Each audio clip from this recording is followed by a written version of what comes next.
이제, 백중이 이제 가까워잖아요. 8월, 10월 15일. 그래서 이제 조상 천도를 이제 많이 하시는데, 가장 좋은 천도는, 조상 천도는 우리 불자님들이 이 먹고 이렇게 생각을 돌이켜가지고 그 텅 빈 그 마음자리에 들어가시는 거예요. 그것이 가장 조상 천도를 잘해 주는 겁니다. 왜냐하면 조상들이 내 자손이 이 먹고 이렇게 돌이키고 있으면 따라서 할 거 아니에요. 내 딸이 뭘 하고 있지? 이렇게 해가지고 딸이 이 먹고 이렇게 생각을 돌이키고 있으면 자기도 그렇게 아마 영가도 따라서 해서 그 텅 빈 그 마음자리로 들어갈 거란 말이에요. 그리고 이제 그게 안 된 영가들은 또 우리 불자인들이 깨달아가지고 천도해주면 되죠. 이 먹고 이렇게 참선하셔가지고 생각을 돌이켜서 생각이 없는 그 텅 빈 자리에 들어가면 그 불생불멸하는 영원한 그 마음이라는 거, 우리 정신이라는 걸 이제 찾는 거잖아요. 그래서 그 부처님께서 깨달으시고 이 사바세계는 꿈이니까 꿈을 깨라고 그렇게 이제 열심히 49년 동안 말씀하시잖아요. 그리고 우리가 지금 그렇게 참선하는 그 배경이 되는 경, 반야심경과 금강경을 설하시거든요. 그런데 이목구 참선을 하고 하면서도 그 배경이 되는 반야심경과 금강경을 저렇게 잘못 해석했는데, 잘못 번역해 놓는데도 그걸 바로잡지 못하는 거 보면 참말로 저는 그게 참 답답해요. 어떻게 저는 제 복이 안 되니까 어떻게 더 말을 할 수는 없는데 이렇게 이제 유튜브로 이제 말씀드릴 수밖에 없는데 참으로 기가 막히는 거예요. 아니 참선을 권장하지 않는 것도 아닌데 그러면서도 부처님께서 그 참선하라고 말해놓은 그 반야심경과 금강경을 번역을 잘못해 놓는단 말이에요. 이게 참 안 맞잖아요. 참선을 하라고 하면서 그 배경이 되는 반야심경과 금강경은 또 번역을 잘못해요. 그래도 그걸 몰라. 그게 잘못했다고 이렇게 얘기를 해도 제 말을 못 들어서 그런지 듣고도 그냥 흘려버리는지 반응이 없어요. 지금 금강경 제가 틀렸다고 조계종 금강경 번역이 틀렸다고 15년 전인가 지적을 한 것 같은데 아유 감감무소식이야. 금강경 부처님 마지막 말씀은 일체 유의법 여몽한포용 여러 여겨전응자계시관 일체의 모든 생각은 꿈 같고 헛개비 같고 거품 같고 번개 같으니까 마땅히 여시관을 지어라. 마땅히 이와 같이 보기를 지어라. 부처님 당신은 비파산하지만 우리는 지금 응작 시신마 마땅히 이먹고를 지어라. 이렇게 부처님께서 당부하신 거예요.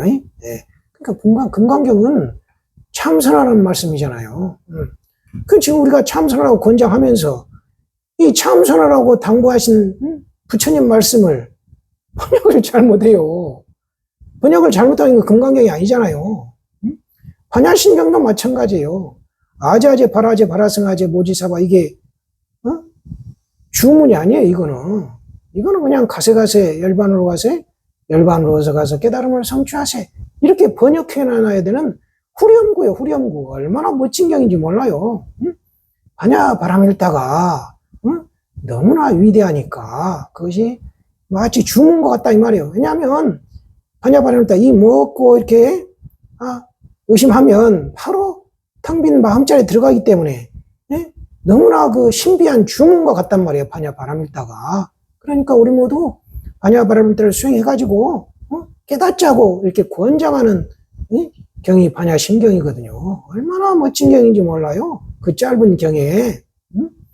그런데 세상에 그걸 아재아재를 무슨 다란이로 주문으로 번역을 해가지고 아주 뭐 이상한 경을 만들어버린 거예요. 반야바람일다 자체가 주문이라고 그렇게 말씀을 하시고 나서 갑자기 무슨 또 다른 아재아재를 주문으로 말씀하시겠냐고. 문장의 앞뒤가 모순이거든요.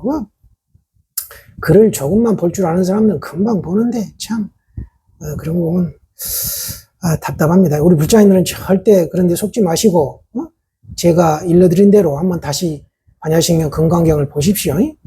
그냥 요즘 불자님들 어지간하면 다 대학 나오셨잖아요. 충분히 볼 수 있는 거예요.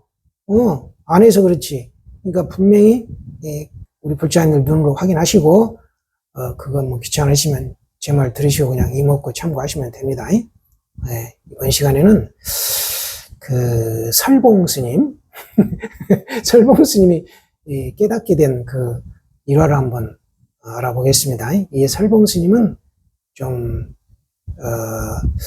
조주 스님에게 그 한 2번 정도를 큰 걸 얻어 맞아요. 그래가지고 제 방에 좀 한마디로 웃음거리가 좀 된 거지요. 그 일화 있죠. 조주 스님이 고불로 불리게 된 일화 제가 몇 번 말씀드렸는데 일단 그 설봉 스님은 복이 많아가지고 대중이 많았어요. 그래서 가끔 그 설봉 스님 회상에서 있던 대중이 조주 스님 회상으로 넘어간가 봐요. 이제 행각으로 오겠죠. 만행을. 그럼 조주 스님이 요즘 설봉 스님은 무슨 말로 가르치더냐 이렇게 물으시는 거예요. 그러니까 한 번은 이제 어떤 학인이 샘에 찬물이 흐를 때는 어떻습니까? 이렇게 학인이 설봉 스님께 물었다는 거예요. 그러니까 설봉 스님이 눈으로는 볼 수 없느니라. 눈으로는 볼 수 없는 이렇게 얘기한 거예요. 그러니까 학인이 마시니는 어떻습니까? 그러니까 입으로는 마실 수 없다. 이렇게 설봉 스님이 대답을 한 거예요. 이랬다고 이제 조주 스님이 말씀드리니까 조주 스님이 나에게 물어라 그래요. 이제. 그러니까 학인이 물어요. 샘에 찬물이 흐를 때는 어떻습니까? 그러니까 고 그래요. 고 괴롭다 한마디로 고 그래 쓸고. 그러니까 마시니는 어떻습니까? 이렇게 학인이 물으니까 죽는다. 딱 한 글자로 대답해줘요. 그러니까 이 학인이 또 이제 설봉 스님한테 가서 이제 그렇게 말을 한 거예요. 그러니까 설봉 스님이 고불 그런 거예요. 부처님이시다. 부처님이시다. 그러고 나서 이 화두에 대해서는 더 이상 답변을 안 하셨다는 거잖아요. 그리고 일단 이걸로 한 번은 맞았어요. 아니 또 하나 이제 한 번에 이제 설봉 스님이 온 시방세계가 사문의 외짝눈이니 어디에다가 똥을 누겠느냐 이렇게 물은 거예요. 이제 그렇게 가르친다고 조주스님께 와서 이제 어떤 하긴 얘기하니까 조주스님이 내가 갈 때에 내가 삽을 하나 줄 테니까 갖다 주거라 그러는 거예요. 삽을 하나 갖다 준다는 말이에요. 온 시방에 세계가 사문의 외짝누니까 똥 물 데가 없을 거 아니에요. 그러니까 똥 누구 묻으라는 거잖아. 그래가지고 설봉 스님이 조주스님께 2번 이제 꼬꾸라집니다. 그런데 설봉 스님이 워낙 복이 많아가지고 1500 대중을 먹여 살린 거예요. 이제 그러니까 그 밑에 막 기라성 같은 인물들이 많이 나오잖아요.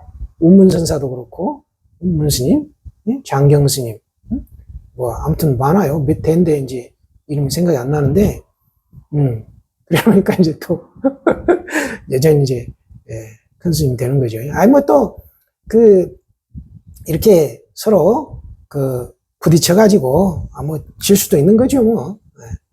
자 오늘 그러면 이제 이 일화를 살펴보겠습니다. 선문염송 780식 종승이라는 그런 제목으로 올라와 있습니다. 복주 설봉산 의존선사가 덕산에게 물었다. 예로부터 전하는 종승의 일을 저도 알 자격이 있습니까? 덕산이 한방망이 때리고 되물었다. 일단 덕산은 방이니까 한방망이 때렸어요. 무엇이라 했느냐? 선사가 알 수 없어서 다음날 설명을 청하니 덕산이 대답하였다.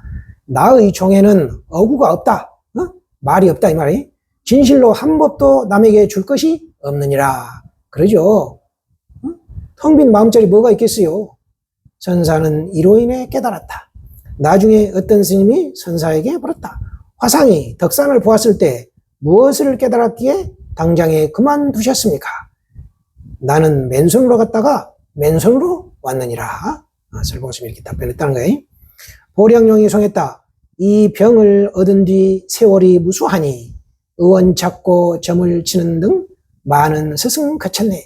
이 병을 얻은 뒤 세월이 무수하니 이것은 이제 이 참고한 이래로 이제 그런 것 같아요. 이 의심 화두를 든 이래로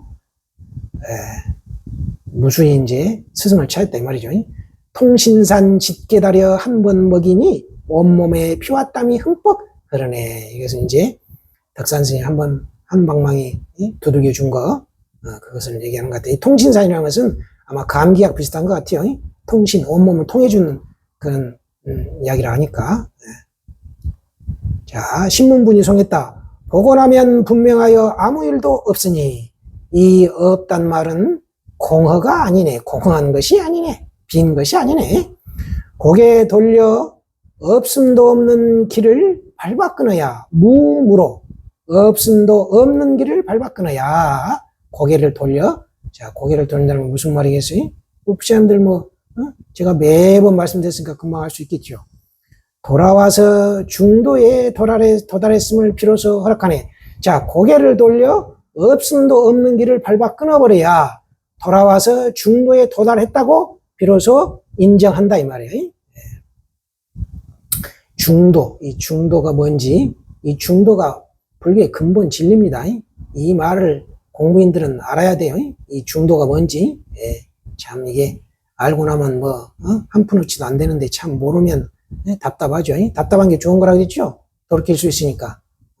중도, 이거 정말 근본 진리예요. 저걸 알면 깨달은 거예요. 암두가 이 이야기에서 이로 인해 깨달았다 한 데까지를 들어봐라 했다. 당두노인이 한 줄기 등뼈가 무쇠와 같으나 교리를 재창하는 부분에는 약간 비슷할 뿐이구나. 곧이어 보복이 초경에게 들어물었다.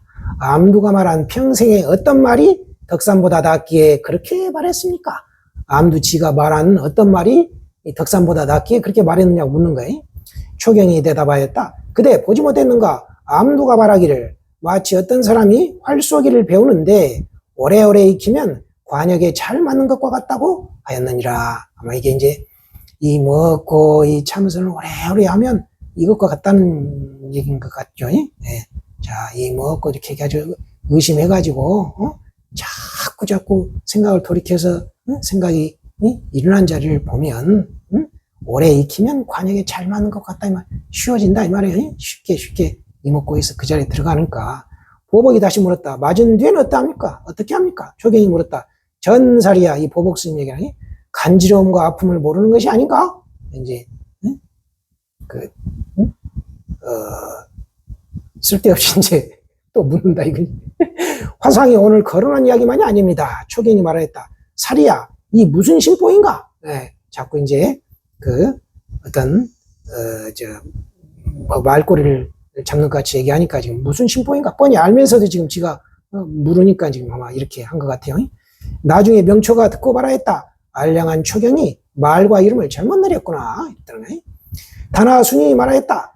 덕산이 나의 종에는 어구가 없으며 말이 없으며 또한 어떤 한 법도 남에게 줄 것이 없다고 했으니 덕산의 이런 말이 가히 풀숲에 들어가서 사람을 찾을 줄만 알았지 온몸이 진창에 빠진 줄은 몰랐다 하리라. 자세히 관찰하건대 겨우 한쪽 눈만을 갖추었구나. 나라면 그러지 않으리니 나의 종에는 말이 있으니 금칼로 쪼개도 열리지 않는다. 나의 종에는 말이 있으니 금칼로 쪼개도 열리지 않는다. 이 말을 알아들어야 돼요. 금칼로 쪼개도 열리지 않아? 이게 뭔 말인지. 공부인 이런 말 들으면 금방 알아들어야 되는데 깊고 깊은 현묘한 뜻은 옥녀가 밤에 잉태하는 것 같으니라. 자, 옥녀 뭐예요? 돌계집이에요. 돌계집. 옥이니까 돌이잖아요. 옥돌. 돌계집이 밤에 잉태하는 것 같다 이 말이야. 깊고 깊은 현묘한 뜻이란 것은 돌계집이 밤에 잉태하는 것 같느니라. 일어났어요. 돌계집이 밤에 잉태한다. 무슨 뜻이겠어요? 참 참겨보세요. 105년이 상당하여 이 이야기를 들어봐라 했다. 내가 오늘 꿰뚫어도 통과하지 못하는 일을 위해 말해주리라. 두 사람이 동경에서 왔는데 그에게 어디서 왔는가 하고 물으면 그는 소주에서 왔습니다. 동경에서 온 놈이 소주에서 왔다고 대답한단 말이에요. 다시 그에게 소주의 일은 어떤가 하고 물으면 그는 일체일이 예사롭다 하리라. 그러나 나를 속이지는 못하리라. 무슨 까닭인가? 말의 발음이 각기 다르기 때문이다. 이건 뭔 소리냐? 응? 동경에서 온 놈이 소주였었다고 대답을 하면 그 말의 발음이 다르단 말이에요. 근데 이것은 뭐겠어요? 공부길에서 보면 깨닫지 못한 놈은 그 깨달은 경계를 말할 수 없다는 거예요. 지가 비슷하게 읊어도 아니다는 거죠. 예. 눈 밝은 선지식이 보면 금방 집어낸다는 거예요. 끝내 어떤가? 소주의 마름과 소백의 연줄기니라. 소주의 마름과, 이 마름이 아마 풀 이름일 거예요. 소주의 그냥 풀과 소백의 연줄기니라. 연꽃 줄기요. 예. 그렇게 말씀해 주셨어요. 끝내 어떤가? 소주의 마름과 소백의 연줄기니라. 하셨어요. 여기서 알 것은, 이제 백운현 스님이 이렇게 비유로 설명해 준 거예요. 두 사람이 동경에서 왔는데 어디서 왔는가 하고 물으면 소주에서 왔습니다 하고, 다시 그에게 소주의 일이 어떤가 하고 물으면 일체일이 예사롭다 하리라. 그러나 나를 속이지는 못하리라. 속이지는 못한다 이 말이에요. 동경에서 온 놈이 소주에서 왔다고 얘기를 해도 발음이 틀리기 때문에 드러난다 이 말이죠. 그러니까 공부길에서 깨달은 자리를 보지 못한 사람이 깨달았다고 이제 얘기를 해도 선지식은 바로 알아볼 수 있다. 이런 얘기 같아요. 우리 불자인들 열심히 참고하시고, 자, 우리가 부처님 말씀은 이먹고 참선하라는 말씀이에요. 그러니까 이것이 없으면 불교가 아닌 거예요. 네. 그러니까 부처님은 무슨 당신 신도 늘리고 이런데 전혀 관심 없어요. 이 먹고 이걸 알려가지고 중생들이 깨달아가지고 이 꿈을 깨는 거, 이 세계를 지금 진실세계라고 꽉 붙잡고 살고 있는 그런 고정관념을 깨고 꿈을 깨가지고 생사를 벗어나는 거, 육도윤회를 벗어나는 거, 이것에만 관심이 있는 거예요, 부처님은. 네? 그러니까 정말 부처님은 우리 중생들에게 이목고를 가르쳐 주려고 반야신경에서도 그렇게 간절하게 일러주시고 금강행에서도 그렇게 친절하게 말씀하셨는데, 세상에 그 번역을 그렇게 잘못하니까 정말 답답합니다. 부처님 제자가 돼가지고 그거 하나 바로잡지 못하는 거 보면 참 제가 제 자신을 참 한심스러워요. 어쩌겠어요. 근데 제 복이 이 정도니까. 저는 그래도 이렇게 부지런히 유튜브로 알리니까 제 영상 보시는 분들은 열심히 이먹고 참선하시기 바랍니다. 부처님 공부는 이먹고 외에는 없어요.